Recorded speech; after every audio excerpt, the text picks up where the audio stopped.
The Sports Doctor is on the air. Dr. Bruce Grossinger with Rover Sports Tuesday evenings at 7:30 on WWDB. Dr. Bruce and the Rover crew blend sports and pop culture to keep you entertained and thinking. Brought to you by the Philadelphia Regenerative Medicine and Stem Cell Institute, where Dr. Grossinger and his team help athletes and chronic pain sufferers heal faster and stronger, often without the need for drugs or surgery. Visit online at phillysportsdoc.com and tune in to WWDB Tuesday nights at 7:30 for Rover Sports.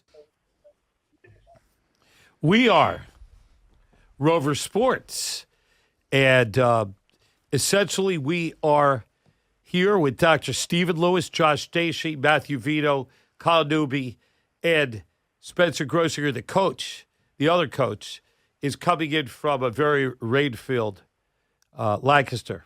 I'd like to start off by welcoming everybody here on JAKIB Media Sports and also talking about the layout of our show. So basically we're going to have a brief introduction and we're going to talk about the Eagles game. We're going to have two breaks tonight. We're going to have a break in 5 minutes and we're just going to have a top of the hour break where we are going to do a sponsored station ID.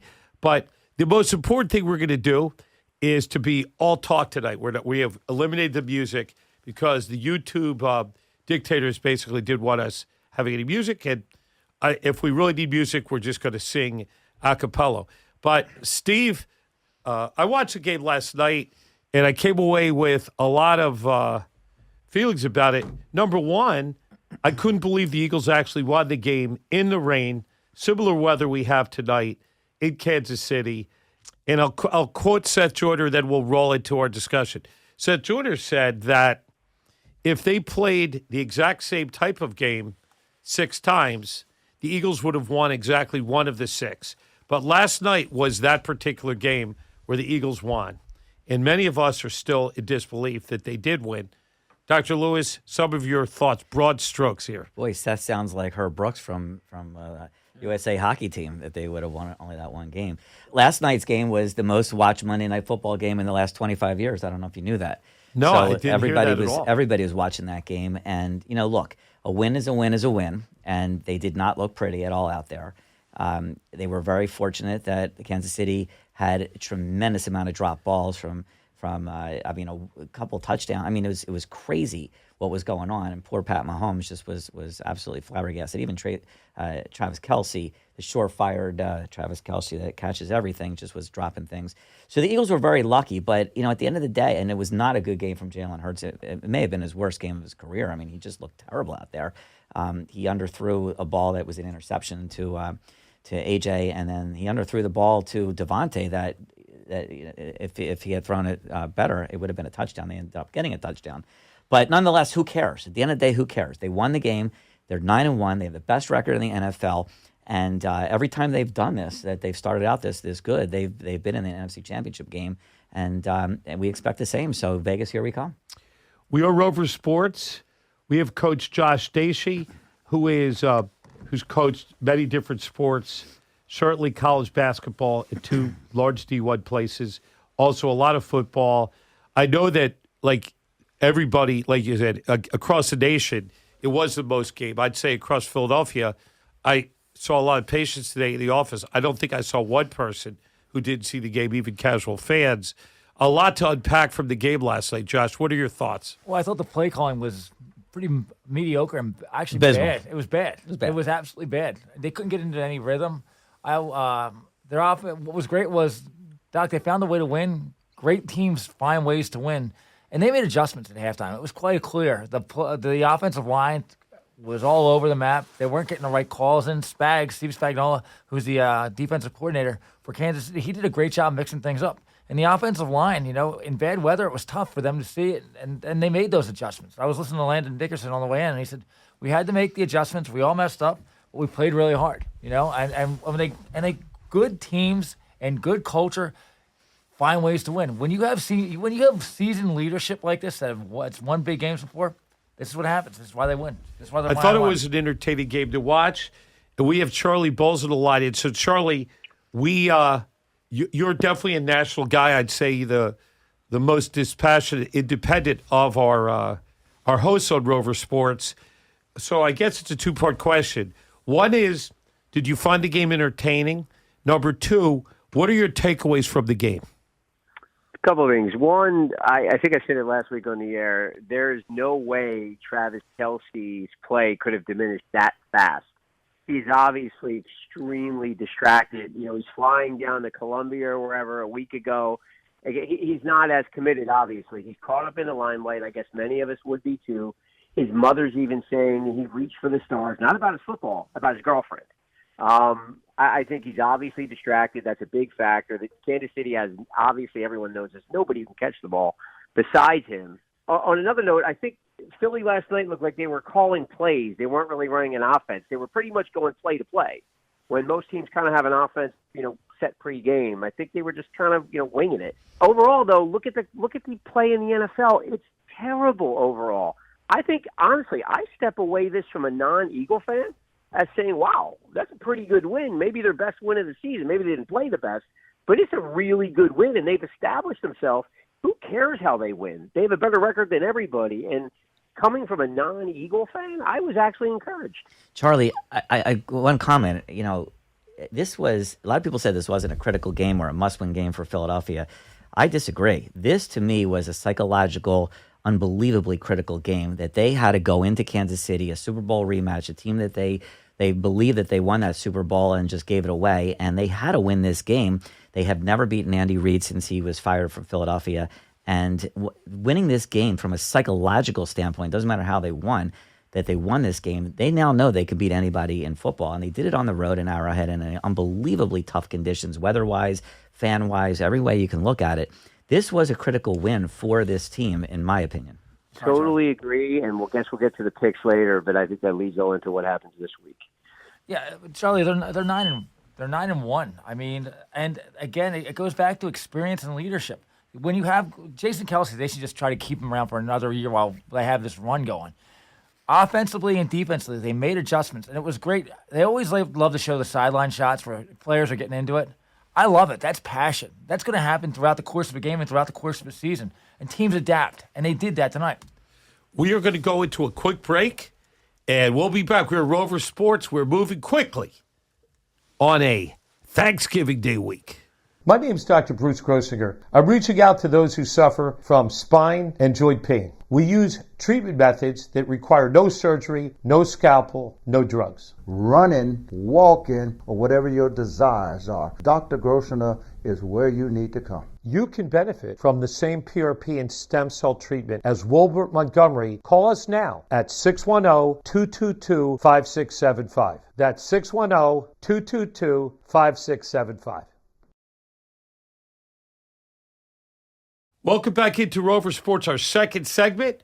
As you can see, many of you, we have multiple camera spots. We are on JAKIB Media. We want to thank Joe Kraus, Xander Kraus, especially on this Thanksgiving week, for actually putting our show up, which is now Wednesday, and getting it in before Thanksgiving and the long weekend and Black Friday and all that stuff, because there are so many great shows on JAKIB Media, and we're really glad. We want to thank Matthew Vito for setting up a great lights and sound stage here. And Charlie, I'm going to mention that your words were almost verbatim Seth Joyner's words. And he said it in a way that was in a frustrating way. I think he's generally more passionate about the Eagles. I think he really is, having been a former Eagle, played for 8 years. And what he was saying is, he was talking about Brian Johnson, Nick Sirianni. He said almost the same words. He said, when you set an offense up, when you're a professional team, you're basically setting up certain plays, and you're trying to spin off certain plays. So you're setting up formations. You're going to run from those formations. You're going to do play action, and it's going to be very thought out. It's not going to be just random plays. But what Seth was saying is it looked like they were just bringing out random plays. There was no thought to it. The thing that was driving people mad were those outside bubble screens to DeAndre Swift. They were really slow, poorly set up plays, and on more than a few plays, there were 2 plays where Jalen Hurts actually ran into the running back. It looked like they were an elementary school team. especially the plays were not being responsive to what the defense was calling. So that's why being able to sit really between Mark Frazetta and Seth Joyner, it'd just be a fly in the room. I learned anytime I watch, even the way the linemen set up with their feet and their hips, Seth Joyner just was going nuts. Like Josh Sweat yesterday he graded out to one of the worst games ever by a defensive lineman. And a lot of it had to do with just the way he was set up with his feet. His feet were always set up the wrong direction. And if you noticed, the Chiefs were able to force him outside really easily, and the run came inside by Pacheco. He just was able to run straight in. And likewise, you always saw Josh Sweat, like even on an obvious running play, like a 3rd and 2, he was just rushing the quarterback. He was going outside. He was removing himself from the play, and they were nudging him aside. And there was just the Chiefs ran for 125 yards in the first half. And a lot had to do with Josh Sweat. And he had one great play, great play that was a game changer, was when he had that hurry, and it was Mahomes. It was obvious intentional grounding, and it became a 4th and 25 play. It became only one guy in the world could have possibly made that. And we all, of course, in unison talked about Freddie Mitchell. So some of the play calling was eye scratching or head scratching or I guess every organ scratching. Steve, your thoughts on that? I mean, listen, Josh Sweat had a bad game, but I wouldn't call it the worst game of any defensive lineman. But I agree with you. I mean, you're talking about very experienced coordinators, and Andy Reid and his play calling, and Spagnuolo and his. Again, and I agree with Seth and with Herb Brooks. If they played this game 10 times, they would win just last night. What I'm afraid of is that what Spagnuolo called and what other teams are doing now to make Jalen Hurts ineffective as a runner is filling the gaps and stopping his abilities and what he's good doing. So they definitely, the offense was abysmal. I mean, the calls, the bubble screens, they were just, I don't know what they were looking at. I don't know what they were doing. They have to make an immediate change with that. There's absolutely no question.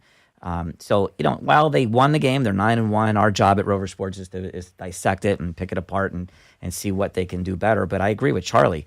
There's no dominant teams in the NFL. I mean, the play is just terrible. It really is across the board. I mean, and it goes back to the quarterback play as well. I mean, you got Aaron Rodgers looks like he's actually coming back and going to be playing in December for the New York Jets. Like, he's practicing. They say he's going to be practicing next week.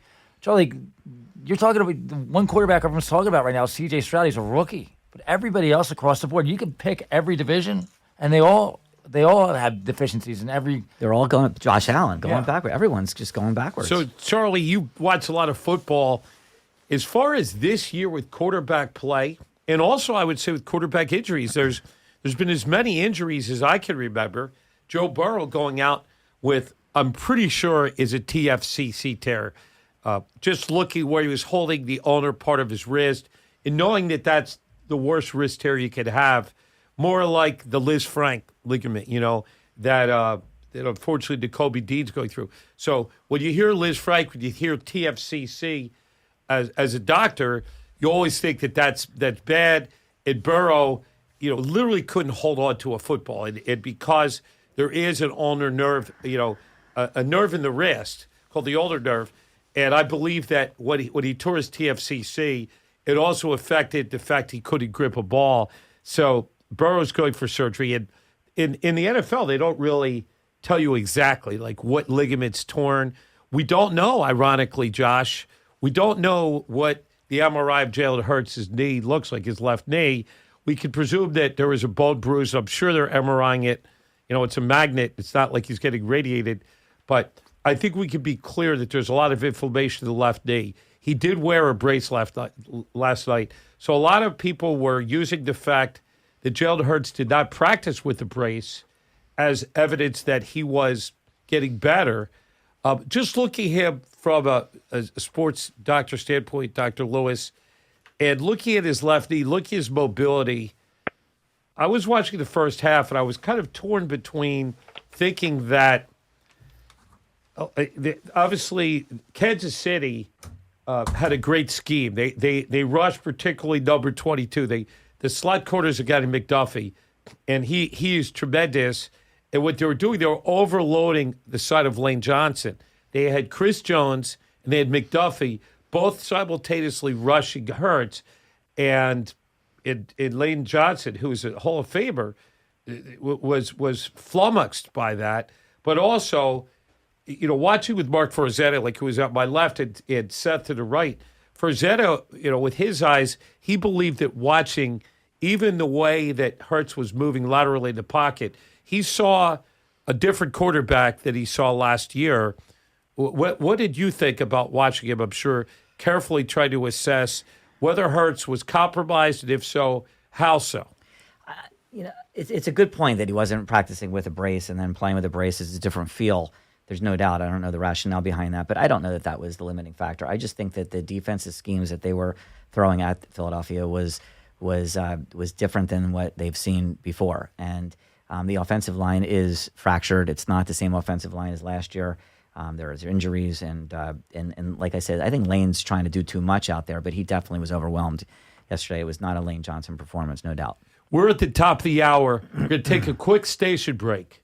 We are Rover Sports. WWDB 860 AM Philadelphia and WPEN HD2 Burlington, Philadelphia. We are back at Rover Sports. We're at the top of the hour. We are 8 o'clock, and this is Thanksgiving week, so I want to make sure that we thank everybody. We give thanks to WWDB, to everybody, from Sam Spicer to Lori Lewis, to Kyle Newby, who comes out, Matthew Vito. As you can see, every week, our lighting gets better, our sound gets better, and because of the hard work of Matthew Vito and the editing. And I've been assured that tomorrow, or I say tomorrow, I'm not supposed to time lock our show, but I will say some nebulous time this week before Thanksgiving, might be a Wednesday, our show will actually be up, and you'll be able to see the fine crafted work without musical interruption, without copyright violations, without a rock group called The Who, which actually gave us permission to use their song Give Blood. And I don't think I'll be canceled for using the title of the song. But ironically, YouTube is a big monolithic entity that apparently cancels people very easily. As we do this, we bring Spencer Grosser in from Twin Valley. We're going to let him get set up. But there was an interesting commentary last night by John McMullen, and a question by Kayla Santiago was, we saw how bad the offense was in the first half. Could you blame Brian Johnson for this seemingly random scheme? Yes. And interestingly, John McMullen said no. No. So John said no. He said, if you look at it, this is the Nick Sirianni offense. No, it's almost put it actually O on his name. And essentially, the job of Brian Johnson is to implement and call the plays, just because the head coach has a lot of things. It's not like Andy Reid, who is just consummate play caller, and that even in years past, that this is Sirianni. And if you're going to blame anybody, you blame Nick, and he'll take the credit for it. As far as Sean Desai's concerned, they blanked the Kansas City Chiefs. And there are a lot of weird statistics that came out. So the Kansas City Chiefs are a great team. But one stat that surprised me was that in the last 3 games, the Kansas City Chiefs scored exactly no points in the second half. No points at all. Not only yesterday, but Patrick Mahomes in that team, Pacheco, and Andy Reid, the genius that he is, the Super Bowl champs, scored no points in the second half of the last 3 games. Well, they had fumbles last night and a lot of missed opportunities. So there's obviously going to be a lot going into it. Charlie, what do you make of that? Do you think that, I guess it's a point-blank question, do you think the Chiefs will make it back to the Super Bowl, or are you not sure for the AFC? Go ahead. From what I saw last night, no. I just don't think the receivers are just not bad. They're really bad. They're epically bad. They're like 4-string bad. And if Kelsey doesn't screw his head on, again, I can't see it getting better. The circus around him is going to get bigger. And I don't think these receivers, they've all been in the league a couple of years. They're not getting any better. So honestly, their defense is much better. but I don't. I think their offense is compromised. Charlie, who would you say is the favorite in the AFC then in your eyes? I don't think there is a favorite right now. I think you got to wait another 2 weeks to see who's kind of peaking. I guess if you're asking right now, Baltimore, although, again, I'm not a Lamar Jackson guy. I would not exactly. I was trying to get you because you said Lamar would never win a Super Bowl. Oh, yeah, I don't think he will. I don't think he'll ever win a Super Bowl. I've said that the day he was drafted. I said that about Kyler Murray the day he was drafted. I stand by it. If I'm wrong, I'll be the first one to admit it. But right now, again, as good as San Diego is, their coach kills them. Again, he should have been fired Monday. I don't know. I mean, I guess it's up to. I'm curious to hear the panel's thought on that. Well, Bruce, I think that the Dolphins as the 3 seed with Tua, if he could stay healthy, I mean, I think that they have a pretty good opportunity. But the Chiefs aren't out of it. The Chiefs can still get better. It's still the middle of the season. They still have the best. One line that was said yesterday that, again, John McMullen, they have the best player in the universe. They do have Patrick Mahomes. And I don't think anybody could argue, in my view, best player in the league. Could you argue that? The problem is it takes 2 to tango. It's not basketball. So if no one can actually haul in a pass. And Spencer's right. I mean, football is 11 players on offense and 11 on D. You can have the best player in the world, and it means nothing. This was such an important game for Kansas City. I mean, it really was. They now are no longer the number 1 seed, and they're bunched in this group of 4. Definitely a group of 4. Unfortunately, the fact that Burrow is out, we could cross Burrow off the list. We're going to find out more about Buffalo. And again, Buffalo is in a similar situation that the Eagles were in. They're coming away to a hostile crowd, and I think that the Eagles are not going to look past them like they looked past the Jets. Yeah. They're just not going to look past the Bills. And they are going to be wearing Kelly Green. It's going to be really fun. It's going to be raucous. And just the way I think the Eagles were really up for that Dolphins game. And frankly, they're when they play at the league, they play well. You don't see a lot of letdowns. You don't see trap games really at home, Josh. I don't see this as a trap game. No, it's not a trap game. But I mean, also Buffalo looked really good. Their defense, they played the Jets, but they looked really good against the Jets. Several sacks, forced turnovers. They locked the receivers down, and Buffalo was a good team. They come in and play like they played against the Jets. The Eagles could be up for a game. I agree, Josh. So, Spence, I'm going to throw it back to you. You didn't answer the question. What? Who is your favorite? I know you threw it to Charlie. Who's your favorite in the AFC to go to the Super Bowl? Who do you think? I think Buffalo. I think Buffalo's going to get it together, and as a wild card, they're really dangerous. Why? Do they have a running game? Tell us. I know we're using it to preview the Bills a little bit, but tell us, do they have a running game in Buffalo? Yeah, I mean, they have the guy that, was terrible in Carolina and Joe Brady. That was also a Penn State guy. He was up at Penn State with Joe Moorhead, and then he was with Joe Burrow at LSU, and people thought of him as the boy wonder, and he's now getting another shot because Ken Dorsey, they just fired their offensive coordinator. But James Cook, the brother of Dalvin, is a good running back. Dalton Kincaid from Utah is a talented rookie. One of already the best pass-catching tight ends in the whole league. You have Stephon Diggs, who's a veteran, Gabe Davis, and Josh Allen. I mean, Josh Allen has won tons of AFC East championships. He's a seasoned vet in his prime. It was gone backwards. He's regressed. I don't know about that. I think that he's going to finish. You think that he's gone backwards this year, Steve? I do. I think he's gone backwards. I had Buffalo doing much better. I think Sean McDermott's on the hot seat. And I know Charlie, if you're asking me, I know Charlie doesn't love Lamar, but you got to love John Harbaugh. And his coaching is just elite. And to me, Baltimore is a favorite. And you can't forget about our old friend Doug Peterson. I mean, Steve, I was going to say that. Nobody said Jacksonville. Yeah, Jacksonville is certainly. Would that be nice? I would love to see our old friend Doug Peterson and Jacksonville get in there. Josh, sure. do you really think that Josh Allen is not like a top 5 talent at quarterback? He's a top 5 talent. I didn't say that. You said he regressed. You just said he regressed. He regressed, but he's still a top 5 talent, no doubt. Yeah, exactly. So that's why you should have confidence in Josh Allen. Well, I guess there's one stat that Josh Allen threw interceptions in the last 8 games. So that's something that's startling. And also the converse of that. Who cares? Peyton Manning and Favre threw. No, but he's turning the ball over at an alarming rate. But he's really, making bad decisions. A very interesting stat is that Jalen Hurts has won 23 games against teams with winning records. And Spence, you heard that. I think many of you who watched the telecast yesterday, there are two other quarterbacks in history who won 23 games to start their careers. One of them is an easy one, an obvious Hall of Famer, Peyton Manning. The other one is shockingly interesting. You could say it. Vinny Testaverde.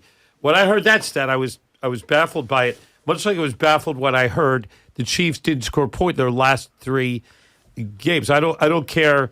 I know you're throwing against Valdez, Scanlon, and Watson, and looking at their wide receivers are really bad. Now, Watson, of course, that first was a really good that jump pass. I think my cat could have caught that ball. That was just a great scheme and a great pass, and that's what you expect from Patrick Mahomes when you see him, throwing from every possible arm angle. But Spencer, with regards to Josh Allen, you don't get to say who cares with him that he's turning the ball over at an alarming rate.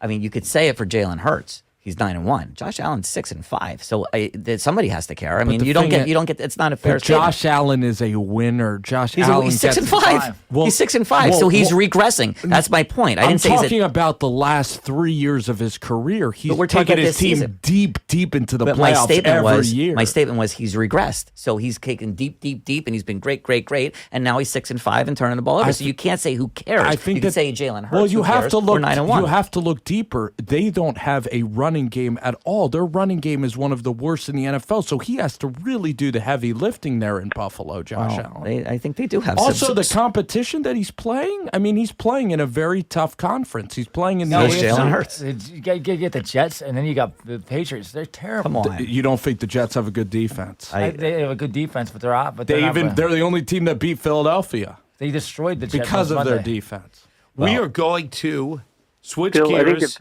to go to a part that, like, this is flying by. And actually, not having the music, we have more time for talk today. So we are talking fast. And again, we're so paranoid about copyright violations. And I'm going to actually check. I think our lead-in music that we usually do, and again, but Kyle's been perfect. Can we sing? We can sing. We can sing. Yes, we've got a great echo chamber here. But let's go right into the fearless picks of the week. Firstly, how did we do last week as individuals? Oh, Doc, you went 3-1 and 2. We had two ties, which is rare. What are the ties? They have the Chargers game and Seattle. So we tip our hats to Vegas for making the odds. Yep. To have ties, that means that Vegas, I think, made a lot of money on those VIGs. So 2 ties last week. So I tied with who also tied with me? So basically, Colin right now is 29-17 and 2, and then you and Spencer are 28-18 and 2. So Colin's a horse. Colin's a horse that he starts out and he's kicking like he got through the first part. Now he's running right for that finish line. So Colin is winning there. He's a Belmont guy. He's a Belmont guy on a very fast track, I must tell you. So let's tee up the games. Okay. We're going to run right straight through to 24 after the hour, which gives us exactly 11 minutes. So we're all going to modulate our time. Here we go. We got Green. Spencer's going to obviously be on, as we say in the blackjack world, he's on first base. Okay. All right. So Thanksgiving, how can you not go Green Bay at Detroit? Detroit giving up 7.5 points. They are 8-2 playing Green Bay, who's looked good of late. Spencer. Yeah, a little bit of a tough game to pick, but that Detroit defense, I mean, they couldn't get a stop against the Chargers, and the Bears kind of had that game. The Bears were up 12, and they kind of let Detroit off the hook. Detroit looking a little bit like the Vikings last year. They're worse than the record indicates. They're going to win this game, but I just like the Packers' offense. You're going to get a late cover. That's too many points. Take the Packers. So I was just logging on. Sorry for that delay for those of you in JAKIB Sports Media Land. I inadvertently was trying to turn the camera around, but being the technocrat that I am, I actually turned off the stream. So many of you are now watching a live stream, which is going to just incorporate our fearless picks, which maybe not a terrible idea. You know what they say, necessity is the mother of invention, and serendipity is a great thing. So in this game, it is, of course, a Thanksgiving bowl game. It's Lions against Green Bay. The game is In Detroit. in Detroit. And Detroit's giving up 7.5 points. Giving it 7.5 points. So I believe that every dog has its day. I think the Lions are the worst 6-2 team that there is, and I think that Green Bay and Jordan Love they're on the uptick, and I believe that using the NFL pendulum theory, I'm going to take Green Bay in this game. I think this is probably the largest point spread the Lions have had in maybe over 2 decades since Barry Sanders, and I'm going to go with Green Bay again. Dr. Lewis? Again, I'm this is the largest point spread, and I do believe in this 8-2 Lions team, and they're getting better and better and getting more and more confidence each week. And I think they're going to give their fans, for once, a very nice Thanksgiving, and this is going to be a blowout. Detroit. Colin? I like Detroit to win the game, but not laying those points. I'll take Green Bay to cover. Charlie? I want this to be remembered next week. Green Bay wins the game outright. Whoa.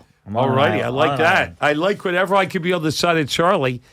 Josh? So the next game, obviously you start off with the turkey, and then you get dessert with San Francisco at Seattle for an 8 o'clock game on Thanksgiving Day. San Francisco coming off a nice win. Seems like every time they win, Christian McCaffrey scores. Brock Purdy's coming into his own. Spencer, where are we going? Man, you talked about dessert, but I don't know if the Seattle Seahawks are going to give any dessert. I think that this could be an ugly, low-scoring game. How many points is San Francisco? 6.5. Okay, good. I like the Niners, especially with the touch. I think the Niners should win this game by like 14. They are balling right now, the Niners.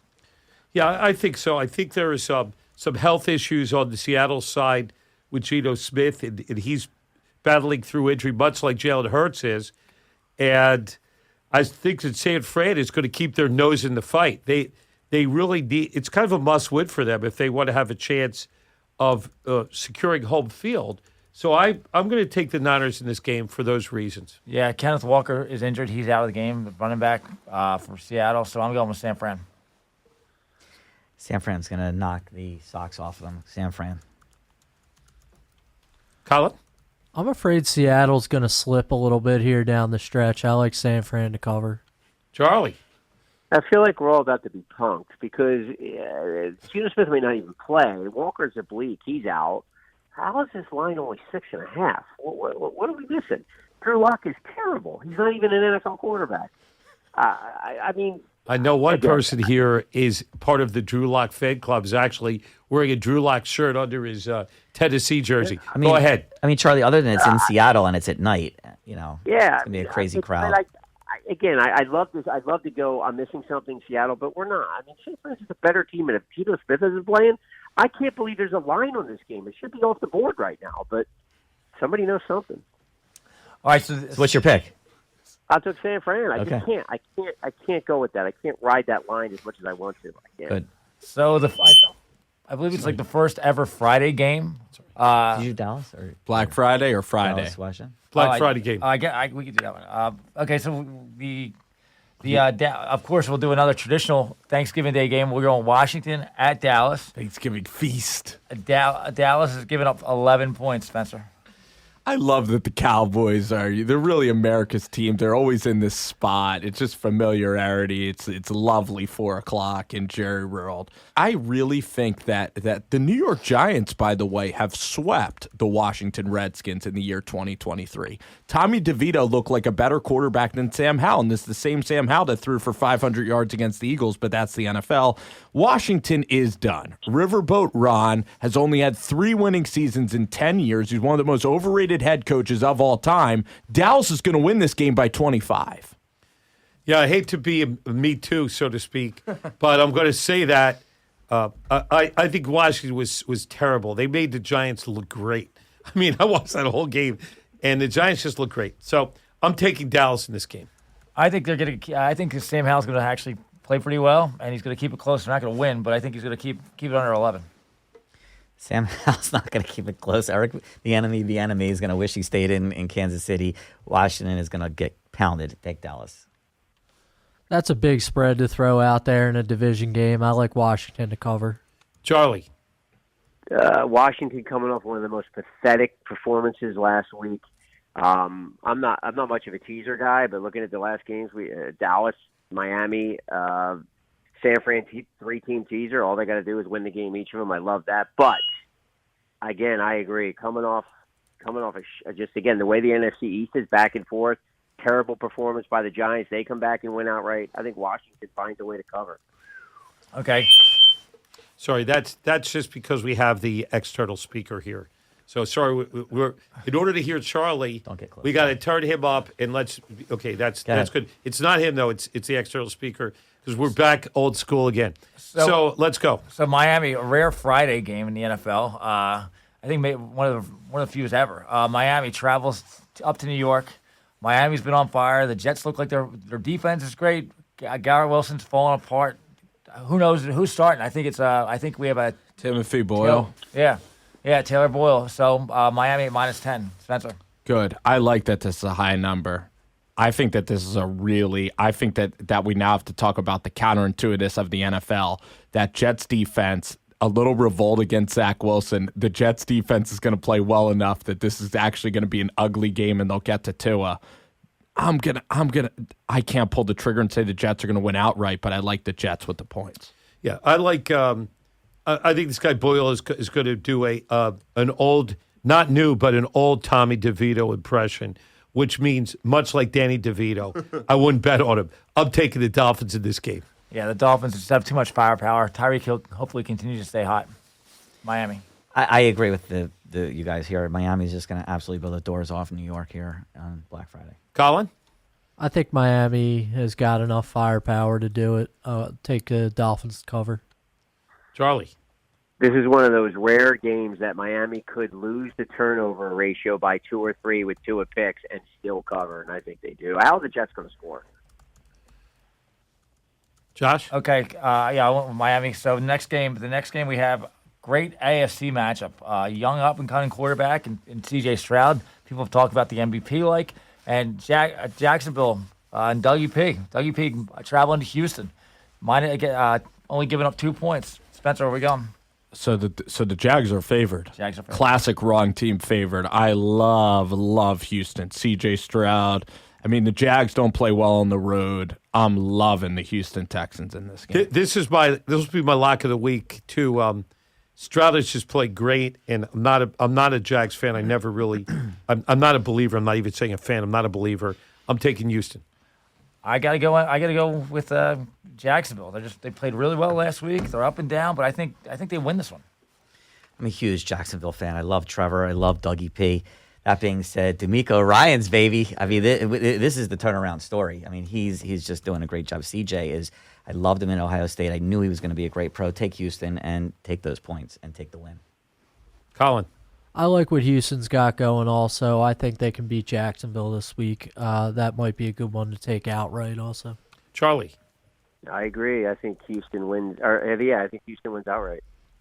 All right, the final game, the game that is beloved to our hearts, Buffalo and that top 5 quarterback who leads interceptions, giving up 3.5 points at Philadelphia. Spencer.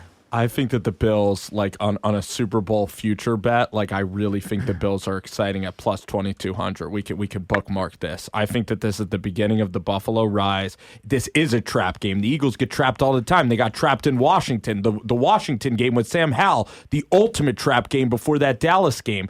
Dak Prescott tore up this defense. It's right before the Niners game. You only have 6 days, and Kansas City bloodied the Eagles. The Bills are going to win this game by 10 points. Okay. Been thinking about this game a lot. I think the Eagles showed a lot of warts in that game against Kansas City, and I think that Buffalo needs the game more than the Eagles do. Even though I don't expect a letdown per se, I see that the Eagles will make enough mistakes. Jalen Hurts is still not right, and I'm going to take Buffalo in this game. Philadelphia's 9-1 for a reason. They find ways to win. I'll take Philadelphia. 22 touchdowns, 12 interceptions from Josh Allen. Buffalo's going into a bye week next week. it's as much of a trap for them too. If a team's going into a bye week, they're already started vacation. They need the game, but the Eagles need the game. What are you talking about? The Eagles are at home. They're bloodied up in Kansas City. They came back. They got San Fran next week. The Eagles will win this game. Good teams find a way to win. Eagles win and cover. Colin. I absolutely hate this spread. I thought it was going to be way higher going into the game. I can't bring myself to pick against the Eagles, so I'll go Buffalo cover, but Eagles still hang on and win. Charlie, you are the anchor man on this team. What do you see? Spence, you can get Buffalo at 28-1 right now to win the Super Bowl. I agree. I think Buffalo wins this game. I think, again, not only needing it, I think Philly comes off of an emotional win Monday night, comes home. Buffalo, that extra day means something. I think Buffalo wins.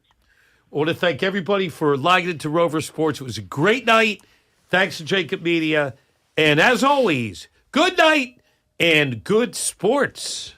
My name is Dr. Bruce Grossinger. I'm reaching out to those who suffer from spine and joint pain. We use treatment methods that require no surgery, no scalpel, no drugs. Running, walking, or whatever your desires are, Dr. Grossinger is where you need to come. You can benefit from the same PRP and stem cell treatment as Wilbert Montgomery. Call us now at 610-222-5675. That's 610-222-5675.